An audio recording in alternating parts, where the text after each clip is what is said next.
somebody to get out of Krishna, if you become Krishna conscious, you can get out of Maya.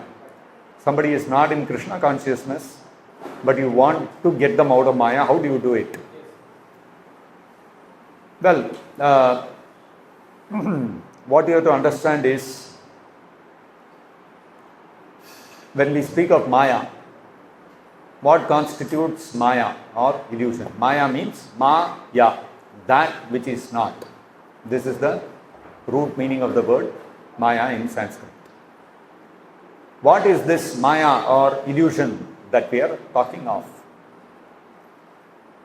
The primary or the most fundamental illusion that we are speaking of, which is described in the Bhagavad-gita, in the Upanishads, Bhagavatam, all other Vedic literature. The most fundamental primary illusion is that I am the enjoyer and I am the proprietor.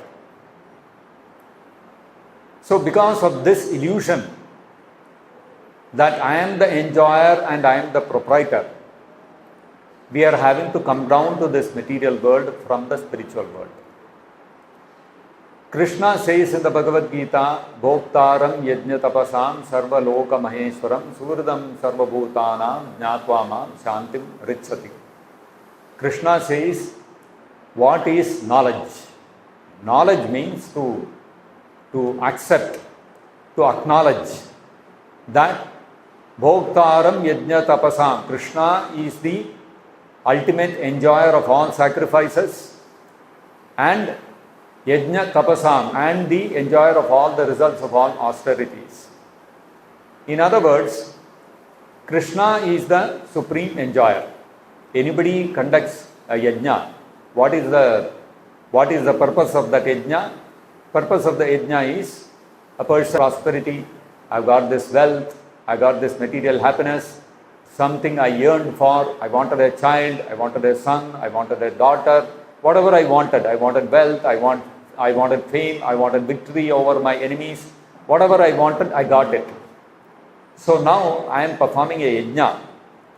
A portion of the results which I have got, I am offering it back to the Supreme Lord, because whatever I have got is sanctioned by Him. Without His sanction, I cannot get anything. So all fame, all knowledge, all material possessions, all wealth, everything that exists in the material world is coming from the Supreme Lord. So actually everything belongs to Him. Now whatever is given to me is for my enjoyment, given by the Supreme Lord according to His kripa, according to His grace. So that acknowledgement constitutes yajna. So Bhoktaram yajna tapasa means Krishna is declaring actually He is that supreme absolute truth to whom all the yajnas are submitting. The yajnas are performed to please that Supreme Lord, to acknowledge the supremacy of that Supreme Lord. Who is that Supreme Lord? That is Krishna. So He is the supreme enjoyer, and Krishna says that Bhoktaram yajna tapasam sarva loka maheshwaram. Krishna is the sarva loka maheshwara. He is the supreme controller and proprietor of all the worlds. So that means He is the supreme proprietor and He is the supreme enjoyer.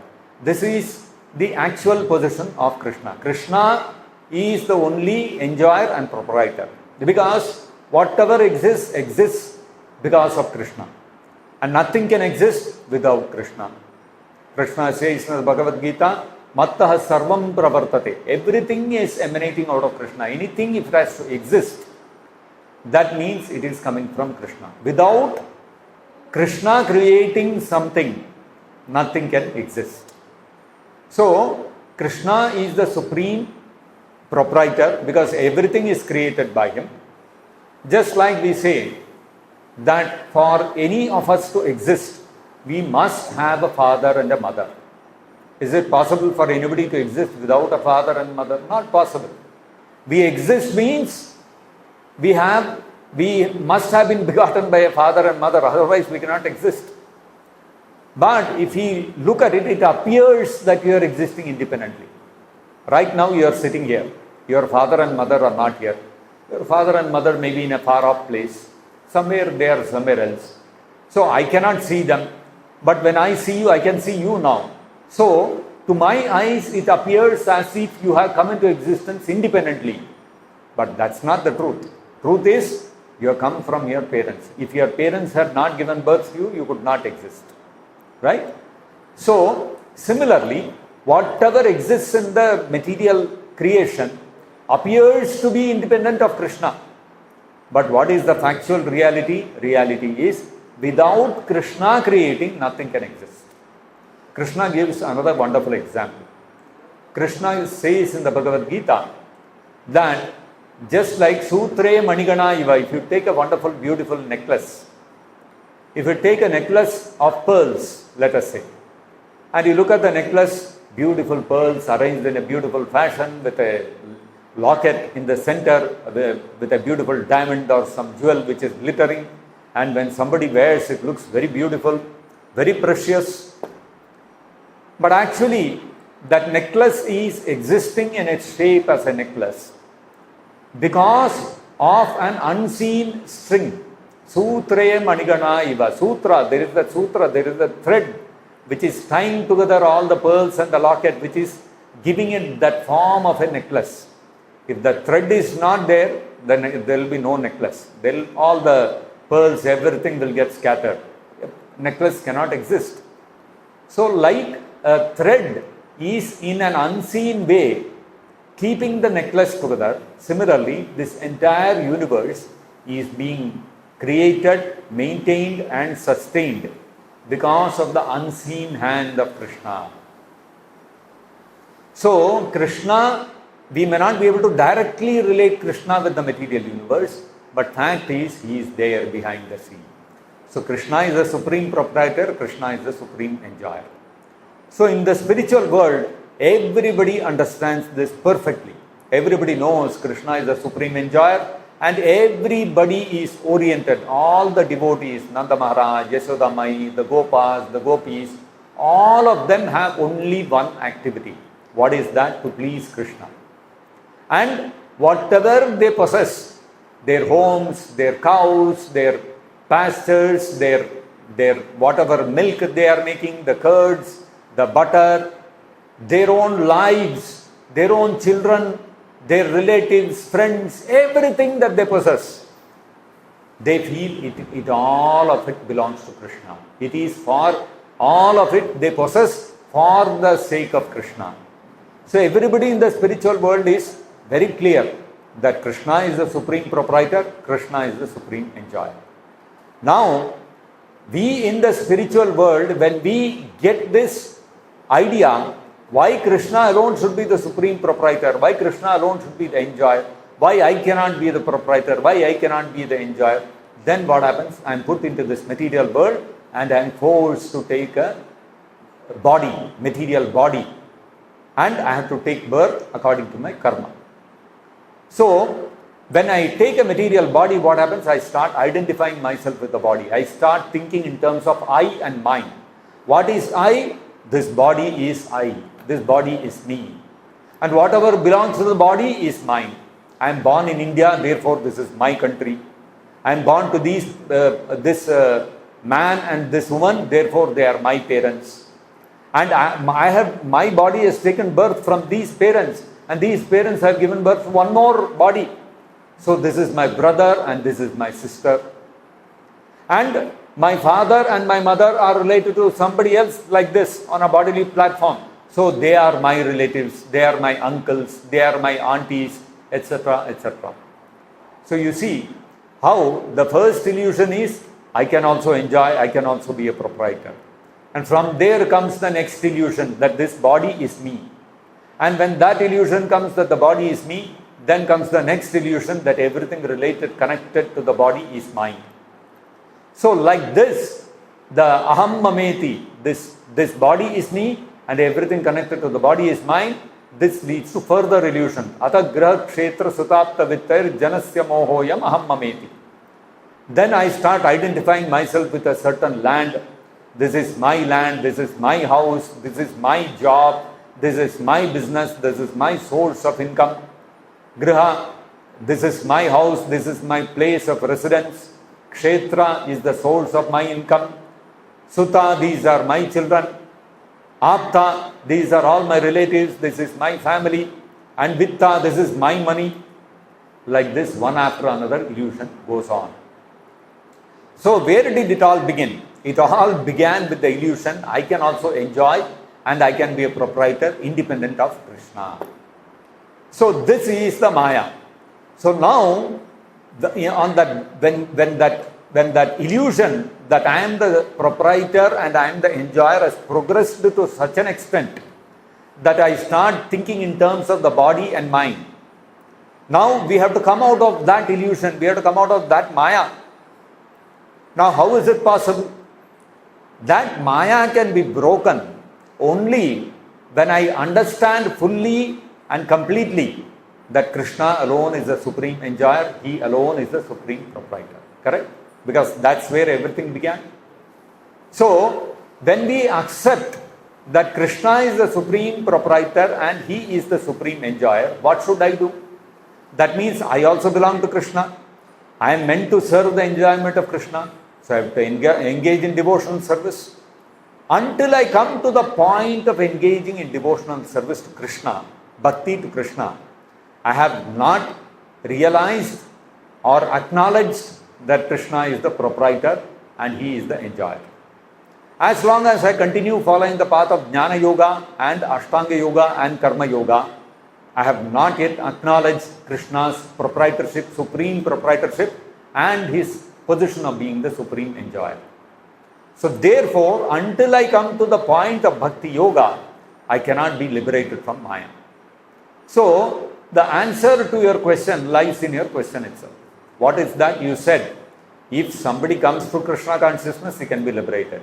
So somebody is not in Krishna consciousness, how can he be liberated? He can be liberated if he comes to Krishna consciousness. Simple. So, when we engage in devotional service to Krishna, beginning with chanting His holy name, and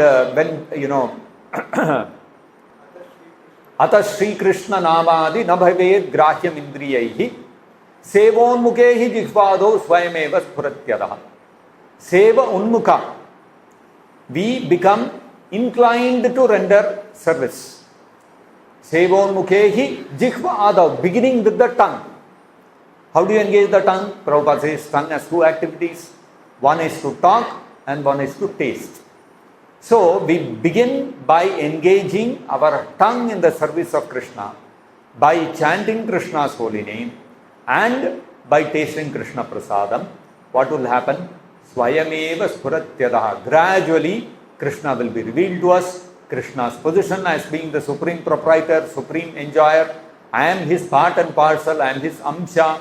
All these realities will be revealed in our heart by Krishna Himself automatically.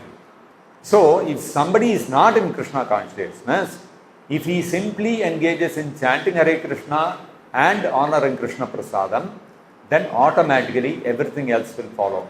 Jnana will come, Vairagya will come, understanding that the uncovering of the illusion will happen, everything will happen and we will get liberated. So, one process, so the question is, if by practicing Krishna consciousness one can be liberated, then why are the Vedas talking of Karma Yoga, Jnana Yoga, Ashtanga Yoga, etc.? In the Bhagavad-gita itself, if you see, the 3rd chapter, 5th chapter, it's all emphasizing Karma Yoga. 6th chapter is emphasizing Ashtanga Yoga. The 2nd chapter and the 4th chapter of the Bhagavad-gita, they are emphasizing Jnana Yoga. So, then if Krishna is saying in the Bhagavad-gita that bhakti, only by bhakti yoga, bhaktya mam janati yavan yaschasmi tattvataha. Only by devotional service you can know the position of Krishna as the supreme enjoyer and supreme proprietor. And Krishna also says in the Bhagavad-gita that Daivi Yesha Gunamayi Mama Maya Duratyaya. To cross over Maya on our own strength is not possible. Mam eva ye prapadyante. Only those who surrender to Krishna, Maya metam tarantite. They can cross over Maya. Krishna has said this. So then why is he talking about Karma Yoga, Jnana Yoga, Ashtanga Yoga? He should have spoken only of Bhakti Yoga in Bhagavad-gita. The point is that Karma Yoga, Ashtanga Yoga, Jnana Yoga, these are meant to gradually bring a person to the point of surrender to Krishna, to the point of rendering devotional service to Krishna. Bahunam janmanamante jnanavan mam prapadyate vasudevah sarvamiti sa mahatma sudurlabha. Krishna says that after many births of practice in Jnana Yoga, the perfect Jnana Yogi will come to the point, oh, Krishna Vasudeva is everything, let me surrender to him. So ultimately, by practicing Karma Yoga, you cannot attain perfection. By practicing Karma Yoga, you are supposed to come to the point of Jnana Yoga. And you practice Jnana Yoga, you will come to the point of Ashtanga Yoga. By practicing Ashtanga Yoga, you will come to the point of Bhakti Yoga. And by practicing Bhakti Yoga, you can become liberated and go back to God, and you can overcome Maya. Maya metam tarantite. You can cross over Maya only by rendering devotional service to Krishna. Now, the problem with this whole process is that it is a very slow process. When I say it is a very slow process, it's not that it is a matter of few years. It may take 25 years, it may take 50 years. No, it will take several hundreds of lifetimes of continuously practicing Jnana Yoga, Ashtanga Yoga. A person perfectly practices Karma Yoga standing in the position of a Brahmana for 100 births. Then he can come to the point of taking birth in an elevated planet, where he will come to the position of Jnana Yoga. So you can imagine, without any flaw, for 100 births, one has to practice Varnashrama Dharma perfectly. That is Karma Yoga. Then you will come to the point of Jnana Yoga. And then many more thousands of births like this, you perform Jnana Yoga without any flaw. Then you will come to Ashtanga Yoga. Many more thousands of births you practice Ashtanga Yoga. Then you will come to Bhakti Yoga. So very long drawn out process. Kali Yuga, people don't have such kind of stamina. People do not have the facility to practice Varnashrama Dharma, so there is no question of being able to practice Karma Yoga. In Kali Yuga, Sannyasa is forbidden, so you cannot practice Ashtanga Yoga also. You cannot practice Jnana Yoga, because Jnana Yoga begins with, first you give up, you take sannyas, then Jnana Yoga begins. So Sannyasa is forbidden in Kali Yuga, so Jnana Yoga is forbidden, is practically out of the window. You come to Ashtanga Yoga. Ashtanga Yoga, you have to go to the forest, you have to practice strict Brahmacharya. In today's world, who teaches or who practices Brahmacharya? There is nobody. So Ashtanga Yoga is also out of the picture. So in Kali Yuga, the only process that will work is directly take up Bhakti Yoga. So anybody wants to come out of Maya, only way is come to Krishna consciousness. And what is Krishna consciousness? It begins with Jikva Adav. Sevonmukhe Jikva Adav. Swayameva Spuratyada. So you begin with chanting Hare Krishna and tasting Krishna Prasadam. Gradually what will happen? Everything will get revealed. And that is why you will see, anybody comes to our movement, what happens? First thing we introduce is give a mala in the hand or give him a mantra card and tell him start chanting Hare Krishna. And then we'll give him some little prasadam. So Jikva Adav, Sevonmukhe hi Jikva Adav, Swayameva Spuratyada. Then gradually the person becomes more and more understanding. He is able to perceive things, reality. He is able to distinguish. There are certain things which are not real in this material world. Certain pleasures, so-called pleasures in the material world, they are not factual. You are able to start perceiving Maya. How this is all possible? Simply because you have started chanting Hare Krishna and honoring Krishna Prasad. So anybody wants to come out of Maya, you want to take anybody out of Maya, give them one mantra card, make them chant Hare Krishna, give them a book of Prabhupada, give them some prasadam and engage them in Krishna consciousness. Gradually they will come out of Maya. So this is a much faster process, and even within one lifetime it can be perfected through the process of Bhakti Yoga, unlike Karma Yoga, Ashtanga Yoga, Jnana Yoga, which takes several lifetimes. Okay?